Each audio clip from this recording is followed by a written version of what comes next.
चीन ने बीते कुछ दिनों में सेना में शीर्ष पदों पर बड़े पैमाने पर फेरबदल करने के साथ साथ सैन्य अफसरों के खिलाफ एक्शन भी लिया है। जिनपिंग ने इस कार्रवाई के तहत 9 शीर्ष जनरलों को बर्खास्त तक कर दिया है। इनमें 3 रॉकेट फोर्स के कमांडर हैं। रॉकेट फोर्स चीन में न्यूक्लियर मिसाइलों की निगरानी करती है। चीन ने यह कदम क्यों उठाया, इसकी वजह सामने नहीं आई है, लेकिन विश्लेषक इसे भ्रष्टाचार से जोड़कर देख रहे हैं। विश्लेषकों का मानना है कि चीनी जनरलों के द्वारा किए गए भ्रष्टाचार ने पीपुल्स लिबरेशन आर्मी को कमजोर कर दिया है। विश्लेषक मानते हैं कि चीनी सेना में बड़े पैमाने पर भ्रष्टाचार का पर्दाफाश हो गया है। ऐसे में भू राजनीतिक तनाव के बीच राष्ट्रपति शी जिनपिंग के सैन्य आधुनिकीकरण अभियान को झटका लग सकता है। सेना के जनरलों का भ्रष्टाचार राष्ट्रपति शी जिनपिंग के लिए बड़ा झटका है।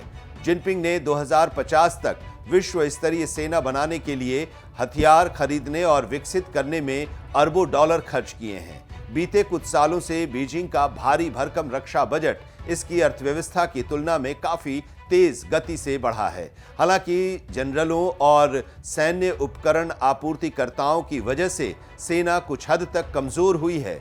विश्लेषकों ने इस बात पर सवाल उठाया है कि क्या बड़े पैमाने पर किए गए सैन्य निवेशों पर सही तरीके से निगरानी नहीं की गई, वह भी ऐसे समय में जब दक्षिण चीन सागर और अन्य प्रमुख क्षेत्रों में ताइवान और अमेरिका उसके सामने खड़े हैं। शी ने अब कम्युनिस्ट पार्टी के अधिकारियों और सरकारी अधिकारियों के भ्रष्टाचार के खिलाफ एक्शन उठाने शुरू कर दिए हैं। शी का मेन फोकस सेना यानी पीएलए पर है। पीएलए के जिन जनरलों पर एक्शन लिया गया है, उनमें से 9 जनरल कई सैन्य डिवीजनों में तैनात थे। 3 पीएलए अधिकारी रॉकेट फोर्स के पूर्व कमांडर या वाइस कमांडर थे। एक पूर्व वायुसेना प्रमुख और एक दक्षिण चीन सागर की जिम्मेदारी निभा रहा नौसेना कमांडर था। 4 अधिकारी ऐसे थे जो उपकरणों की खरीद के लिए जिम्मेदार थे। United states institute for piece में चीन के फेलो एंड्रयू स्कोबेल ने कहा कि यह स्पष्ट संकेत है कि चीन की सेना में सफाई का काम जारी है। बीजिंग ने यह नहीं बताया कि जनरलों को क्यों हटाया गया। कुछ विश्लेषकों का कहना है कि उनके खिलाफ जो सबूत मिले हैं वो पीएलए रॉकेट फोर्स द्वारा उपकरण खरीद में हुए भ्रष्टाचार की ओर इशारा करते हैं। सिंगापुर में Lee Kuan Yew school of public policy के एसोसिएट प्रोफेसर अल्फ्रेड वू कहते हैं कि अभी और लोगों के खिलाफ एक्शन लिया जाएगा। रॉकेट फोर्स के आसपास केंद्रित कार्रवाई अभी खत्म नहीं हुई है।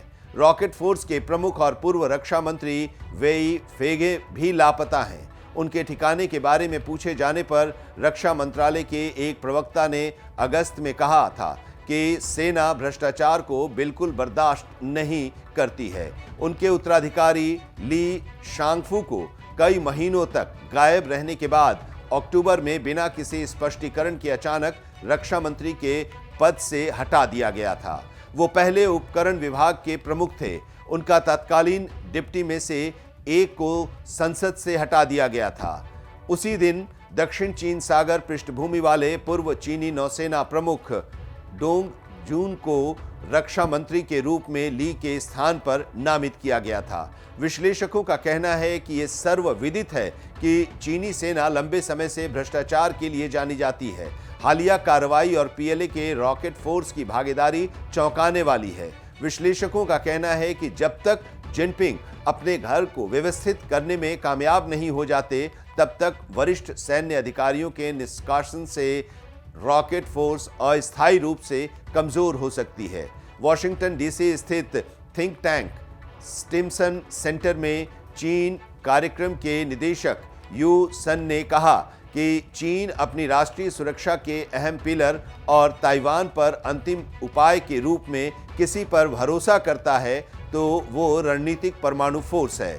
चीन को भ्रष्टाचार की सफाई करने और रॉकेट फोर्स की क्षमता और विश्वसनीयता में फिर से विश्वास बहाल करने में कुछ समय लगेगा। इसका मतलब है कि फिलहाल चीन कमजोर स्थिति में है। विश्लेषक मानते हैं कि लंबे समय तक चीनी सेना में भ्रष्टाचार की पुरानी समस्या बनी रहेगी, क्योंकि इसके पीछे कुछ मूल कारण हैं, जिनमें अधिकारियों का कम वेतन और सैन्य व्यय में अस्पष्टता शामिल है, जिस पर सरकार की तरफ से कोई ध्यान नहीं दिया गया है।